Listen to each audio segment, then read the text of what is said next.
Alguns poucos brasileiros são minoria, porque até os lulistas sabem que o que está acontecendo no Brasil não é normal. Até os lulistas sabem que estamos num estado de exceção, não é nenhuma democracia relativa, uma democracia disfarçada, é uma ditadura disfarçada de democracia. Né? E a gente sabia que isso ia acontecer. Eles também sabiam quando elegeram Lula. Eles quiseram que o Brasil entrasse nesse estado de exceção. Eles contribuíram para isso. Então não adianta agora ficar em cima do muro, tentando acenar para o lado direito, não adianta querer vir fazer campanha se pagando de conservador, que está cheio aí de gente que lulou em 2022 achando que democracia relativa era algo aceito.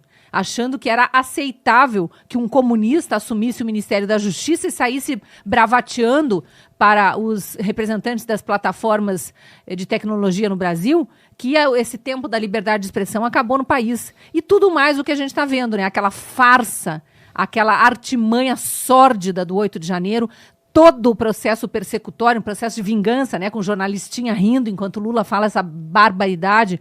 Enfim, tudo, a imprensa militante completamente vendida, de joelhos para ditadores, uma coisa incrível. Aí, quando o Maduro faz um deboche lá do repórterzinho que está tentando falar espanhol e fala com sotaque, aí os coleguinhas da mídia militante ficam todos sentidos. Aí mexeu com um, mexeu com todos. Aí eles chamam o Maduro de ditador. Mas quando o Maduro está lá matando o seu próprio povo de fome, perseguindo, executando, obrigando que mais de 10% da população fujam do país com a roupa do corpo.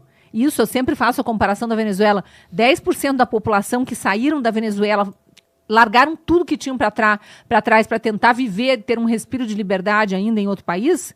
É mais ou menos como se do Brasil, as 10, não, 20% que saíram da Venezuela. É mais ou menos como se do Brasil saíssem, assim, num espaço curto de tempo, 40 milhões de brasileiros. Não é pouca coisa. Então, alguns aí que você diz, brasileiros que estão até hoje aplaudindo a tirania da toga implantada por um tribunal aparelhado por Lula e Dilma, a gente não pode nunca esquecer disso, tem que sempre nominar, dar nome aos bois, a quem aparelhou o STF.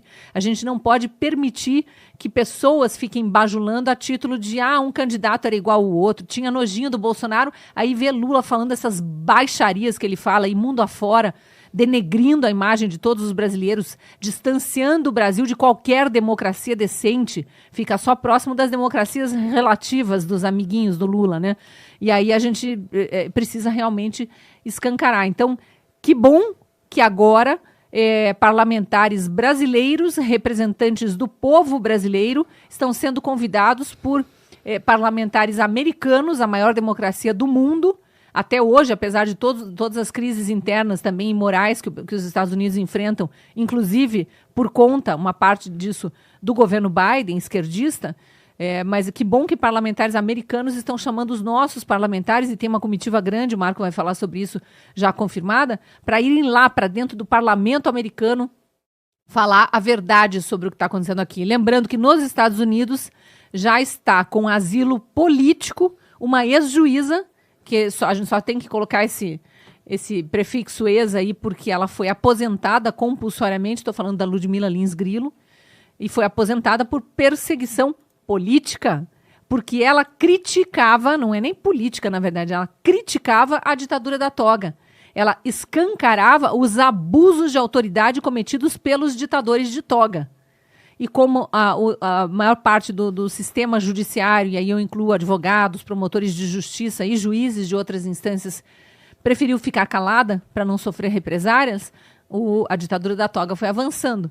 E quando conseguiu ajudar o Cupincha a voltar à cena do crime, como diria Alckmin lá em 2018, porque o TSE foi um ator presente e atuante, um ator político atuante nas eleições de 2022, aí a gente vê o estado de coisas atual. Então, precisamos dar voz. E lembrando, ontem, o jornalista português Sérgio Tavares, que sentiu na pele aqui a ditadura da toga, lançou no seu canal no YouTube, e já com bastante visualização também na Europa e em outros países, a real sobre a ditadura brasileira.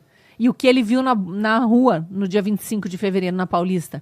A população em peso, clamando por liberdade, por respeito à Constituição, sem nenhuma ofensa a ninguém, sem nenhum ataque, entre aspas, às instituições, que é o que esses extremistas de esquerda tentam jogar para quem está de fato defendendo a democracia. Então ele relatou, a Europa já está sabendo, o mundo já está sabendo, e agora com mais ênfase os Estados Unidos saberão.